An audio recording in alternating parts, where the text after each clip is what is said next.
人会客室，명인讲客家，欢迎大家今天的收看，一起来学客家话。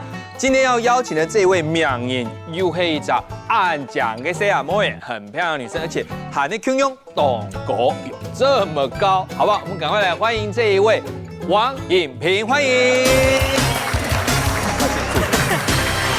大家好，我是王颖萍。很厉害呀，也会说客家话，自我介绍呢。一点点。为什么你也会讲客家话？因为每天都有在看节目。他口口流哦，真的可以边看边学，对不对？真的学到很多。像是姚彩颖有来过，她表现的还不错，很周的。今天呢，给文业，我们再看你的成绩好不好？好不好？那首先呢，比方说我看到你哦，给妹做按夹。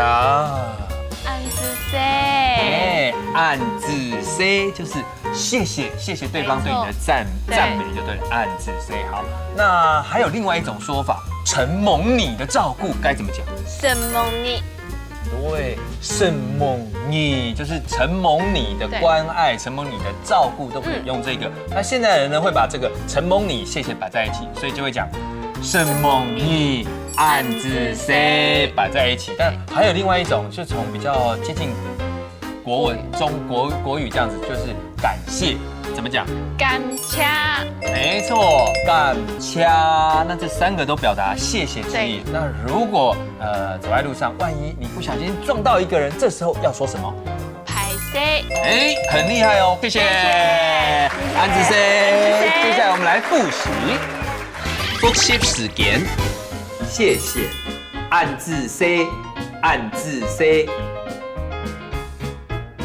承蒙你，承蒙你，承蒙你。感谢，感谢，感谢。不好意思，歹勢，歹勢。唐真耶客家 V&B， 本人大家共下嚟講客家話。